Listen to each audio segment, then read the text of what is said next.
आइए हम दो कड़वे समाचारों की प्रस्तुति आपके सामने करें। हम आज आज़ादी पर्व मना रहे और यहाँ पर जो मुझे उत्साह देखने को हर साल मिलता था ना, वैसा उत्साह देखने को नहीं मिल रहा। मात्र औपचारिकताएं निभा दी। ठीक है, जो भी है हुआ ये। अब आइए हम थोड़ा आज़ादी पर्व पर विशेष चर्चा करें। हम आज़ादी पर्व मना रहे, परंतु हमारे जो ये राजनीतिक नेता है ना, ये तो क्या कर रहे हैं कुछ समझ भी नहीं आ रहा है। बड़ी विचित्र बात हुई। आइए सबसे पहले हम राष्ट्रपति ने कल जो राष्ट्र के नाम उद्बोधन दिया ना, संबोधन किया, उसके बारे में बातचीत करें। राष्ट्रपति जी, आप संविधान प्रमुख हैं, सेनाधिपति हैं, न्यायाधिपति हैं, राष्ट्र प्रमुख हैं, संविधान प्रमुख हैं। आपको अपने राष्ट्रीय उद्बोधन में सत्य की प्रस्तुति करना चाहिए, किंतु आपने सत्य की प्रस्तुति तो कुछ भी नहीं की। और जो इस नाजी गुजराती गैंग ने जो आपको प्रारूप बना के दिया था ना, वही आपने पढ़ दिया। हम इसे कैसे राष्ट्रीय संदेश मान सके? राष्ट्रीय संदेश होता है, राष्ट्रीय संबोधन वो होता है जो आत्मिक रूप से दिया जाए। आपने तो कहीं पर कुछ भी नहीं, जरा सा भी सत्य की कहीं प्रस्तुति नहीं की संबोधन में। आपने क्या क्या किया? अरे गुलाबी अर्थव्यवस्था क्या होती है, आप जरा बताइए। आपको ही नहीं पता कि गुलाबी अर्थव्यवस्था क्या है। और आपने जो दिया गुलाबी अर्थव्यवस्था बहुत अच्छी है, बड़ा विकास हो रहा है। अरे आपने कहा कि जीडीपी 6.5 रहेगी, और वास्तविक जीडीपी क्या है जरा देखिए तो सही। 90% जनता के घरों की स्थिति तो देखिए कि क्या है क्या नहीं है, जनता कितनी त्रस्त है। आप भी झूठ बोल रही हैं। आपने ये झूठ का जो पुरंदा आपने पढ़ा ना, इससे आपकी छवि खराब हो। और आपको फिर एक बात बता दूं कि आप जो नाजी गैंग का जो पत्र पढ़ रहे हैं ना, प्रशंसा पत्र, वो उसको जनता ने नकार दिया। अब वो आपका जो प्रशंसा पत्र है ना, वो जनता को रास नहीं आ रहा, जनता उसको काला पत्र कह रही। अब ये भी आप बड़ी विचित्र बात है।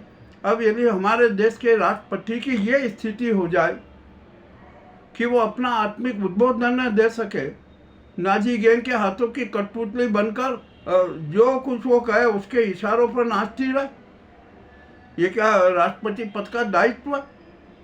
या राष्ट्र प्रमुख का दायित्व है? आपको तो सच की प्रस्तुति करना थी, आपने कुछ भी नहीं की।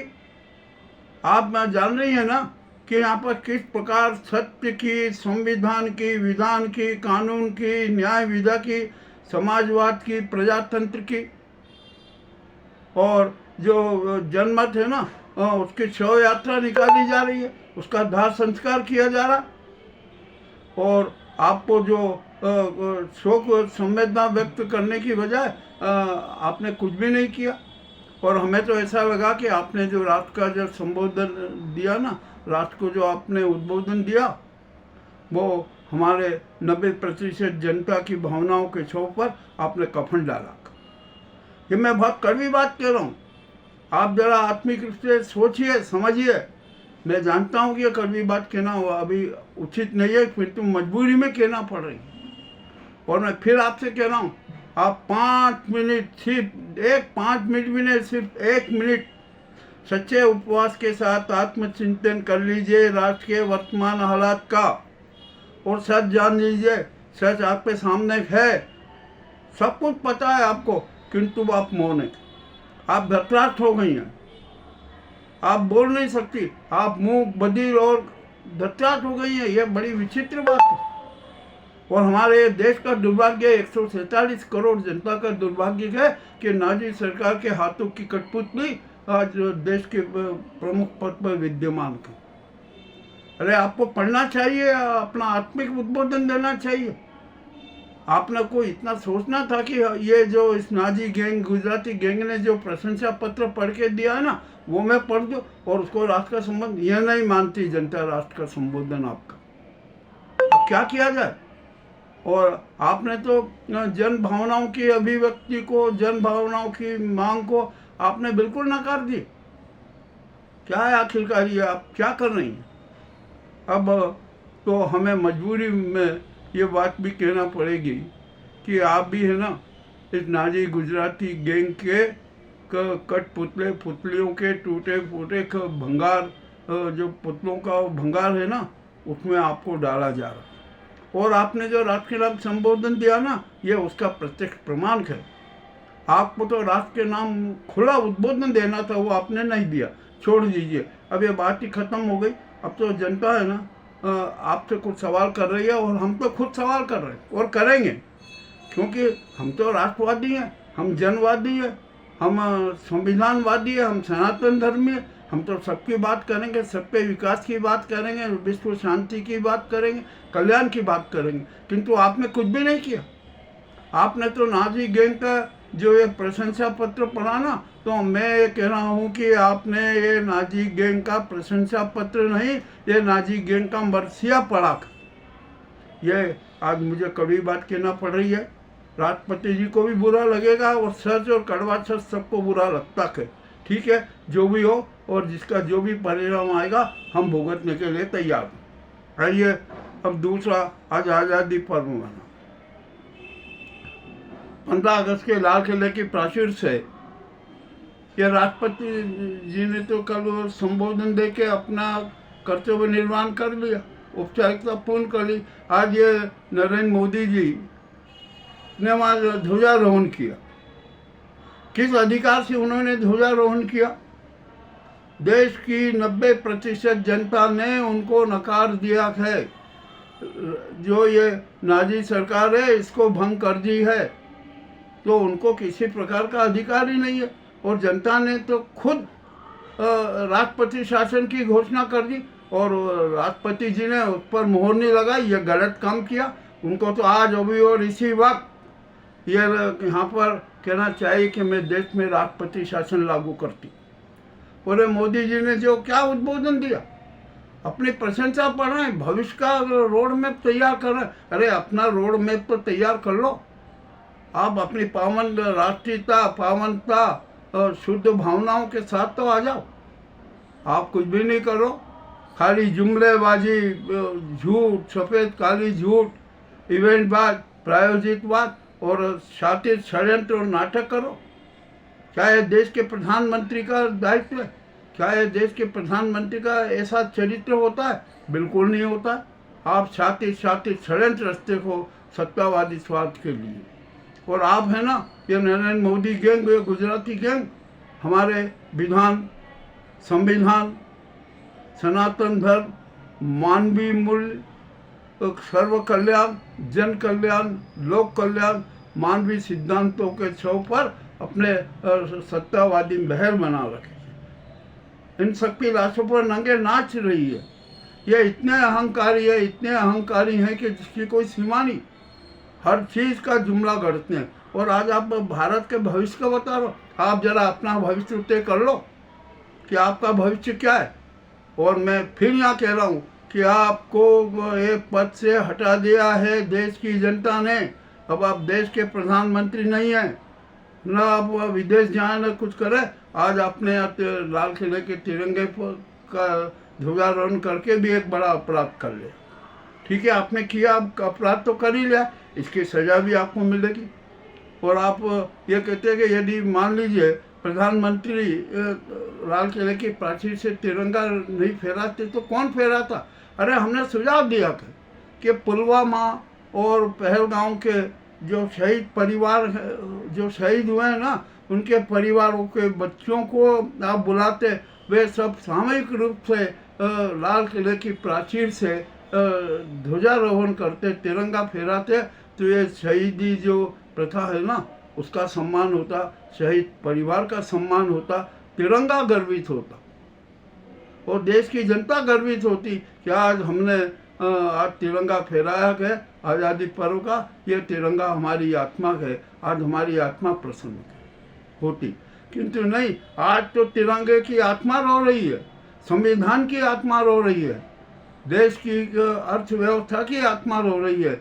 यह है हमारे देश की हालत। और ये ऐसा आज़ादी पर्व मना।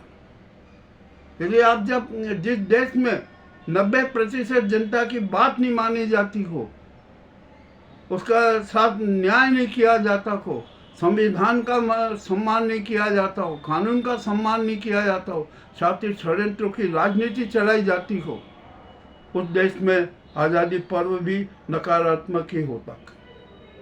अब यहाँ पर हमारे 147 करोड़ जनता का दायित्व है कि 15 अगस्त आज़ादी पर्व को सकारात्मक विवेकवादी पर्व बनाना है और मनाना है। अब कैसे मनाएंगे, क्या करेंगे, यह जनता को सोचना, जनता को सड़कों पर उतरना पड़ेगा। और जो ये नाजी गुजराती जो गैंग है ना, जो इसने देश को तहस नहस कर दिया है, देश को बेच रहा है, विधान की हत्या कर रहे हैं, संविधान की हत्या कर रहे हैं, सनातन धर्म तक की हत्या कर रहे हैं, मानवीय मूल्यों तक की हत्या कर रहे हैं और षड्यंत्रों का राज कायम कर रहे हैं। ऐसे षड्यंत्रकारी चेहरों को सजा देना है। सड़कों पर उतरेगी 90% जनता और उनका अंतिम संस्कार करेगी। और मैं तो कह रहा हूँ कि जब ये अंतिम संस्कार के बाद इनके अवशेष भी कहीं नहीं मिलेंगे, ये भी मेरा दावा है। चलिए, जो भी हो गया, अब सब कुछ हो गया, मन भी गया, अब क्या कर सकते हैं, क्या नहीं कर सकते हैं। जनता ने एक और महान त्रासदी देख ली, प्रजातांत्रिक त्रासदी देख ली, एक राष्ट्रीय त्रासदी देख ली। अब इस त्रासदी से भी मुक्ति तो मिलेगी और निश्चित मिलेगी। आप चिंता मत कीजिए। जो ये नाजी गुजराती गैंग, जो उन्मादी गैंग है ना, जुमलेबाज, सफ़ेद काले वाली झूठ, जो संसद तक का जिसने अपमान किया है और शातिर ढंग से आतंकवाद को फैलाया है, अब उनका सब पर खात्मा होगा। अब वे यहाँ पर जिंदा नहीं बचेंगे, उनका अंत नज़दीक है, आ चुका है ना, जनता ने तो अंत कर ही दिया। और एक बात और यहाँ पर आज आज़ादी पर्व पर खुले रूप में कह रहा हूँ, अब राष्ट्र का संचालन ये नाजी गुजराती गैंग नहीं करेगी। जो ये नाजी गैंग के हाथों की कठपुतली भी अब राष्ट्र का संचालन नहीं करेगी, उनके पास में भी अधिकार नहीं रहेंगे। अब तो देश की सेना, देश की जनता और न्यायपालिका मिलकर राष्ट्र का संचालन करेगी। ये बिल्कुल स्पष्ट घोषणा है। अब हम खुले रूप में कह रहे हैं कि देश में राष्ट्रपति शासन लागू है। ये जनता ने लगाया है। राष्ट्रपति मुर्मू को चाहिए कि उसकी घोषणा करे, उस पर मोहर लगाए और ये नाजी सरकार को आज ही और इसी वक्त भंग करके को कर दी। अरे ये हम जब जनता की बात है, हम जनता की बात कर रहे हैं और आप सत्य की शव यात्रा निकालो, सत्य का अंतिम संस्कार कर रहे हो। धिक्कार है ऐसे चेहरों पर, ऐसे राष्ट्र संचालकों पर। और हम तो सेना से अनुरोध करते हैं कि वे राष्ट्र संचालन का दायित्व अपने हाथ में ले। न्यायपालिका बिल्कुल न्याय संगत और संविधान की रक्षा, कानूनों की रक्षा वाली व्यवस्था करे। और ये देश की जनता है ना, स्पष्ट रूप से कहे कि अब हम यहाँ पर जो देश को जलाने वाले, देश को बेचने वाले, राष्ट्र, समाज, व्यक्ति, परिवार को तोड़ने वाले चेहरों को जिंदा नहीं छोड़ेंगे, उनका अंतिम संस्कार करके रहेंगे। ये आज आज़ादी पर्व के दिन ये संकल्प हमारा होना चाहिए। ये तिरंगे की आत्मा की प्रसन्नता के लिए ऐसा करना जरूरी है। भारत माता की खुशियों का ऐसा करना जरूरी है। और आप राष्ट्रपति जी की मैं विद्वत्ता बताऊँ कि अरे ये गुलाबी अर्थव्यवस्था हो गई ना और चरम पर आएगी, अर्थव्यवस्था जीना है तो भारत विश्व गुरु हो जाएगा। अरे क्या विश्व गुरु हो जाएगा? क्या ये झूठ के सत्य की शव यात्रा निकालना, झूठ बोलना, षड्यंत्र रचना, हाँ, इन ऐसे कुकर्मों में भारत तो विश्व गुरु जरूर बन जाएगा। आप क्या मजाक कर रहे हैं? आप जनता को मूर्ख समझ रहे हैं। ये जनता मूर्ख नहीं है। एक बात स्पष्ट जान लीजिए, जनता विवेकवादी है, उसका विवेक चैतन्य हो चुका है, आत्मदीप प्रज्वलित हो चुका है और जो उसका विवेक सकारात्मक मार्ग पर है, सन्मार्ग मार्ग में चलेगा और भारत को स्वर्णिम भारत बनाकर रहेगा, सच्चा विश्व गुरु बनाकर रहेगा, विश्व शांति जीवत्व की रक्षा करके रहेगा और मानव और प्रकृति के संरक्षण की बात हमेशा करता रहेगा। प्रकृति का श्रृंगार करता रहेगा। यह हमारे भारत का चरित्र है और यह चरित्र हमारे सनातन धर्म का है। इसीलिए भारत विश्व गुरु बनेगा। या आपकी गुलाबी अर्थव्यवस्था से कोई विश्व गुरु नहीं बनना है, ये झूठ है। और नीति आयोग के सीईओ ने आपकी पोल खोल दी, खुला बात के लिए। उन्होंने कहा कि 8% की जीडीपी होना चाहिए और वो निरंतर बनी रहना चाहिए, परंतु नहीं। अभी वास्तविक जीडीपी कितनी है जरा राष्ट्रपति बता, वह सर्वे करवा कि हमारे वास्तविक जीडीपी कितनी है। अरे कुछ भी नहीं है, आप सब झूठ झूठ झूठ झूठ का आकाश फैला रहे हो। मजेदार बात यह है, मैंने बहुत कड़वी कड़वी बातें कह दी गई और निश्चय बहुत लोगों को बुरा लगेगा। लगे भाई, हम तो सच कहने के आदि है, सच सबके सामने प्रस्तुत करते हैं और हमने कर दिया, वो भी बिना भूमिका के, कोई भूमिका नहीं बांधते। और हमारे जितने भी दर्शक हैं ना, हम सब उनसे एक ही अनुरोध करते हैं और हम आपसे यह नहीं कहते हैं कि आप हमारे चैनल को सब्सक्राइब कीजिए, लाइक कीजिए, नहीं, हम ये नहीं करते हैं। हम तो आपसे सिर्फ एक ही अनुरोध करते हैं कि आप हमारे संवाद चक्र के साथ भावनात्मक रूप से जुड़े रहें, हमें संवाद की ज्ञान देते रहें, आप हमें सूचनाएं देते रहें। बस यही हमारे लिए वरदान है, यह हमारे लिए सबसे बड़ा उपलब्धि है, सबसे बड़ा उपहार है। बहुत बहुत धन्यवाद।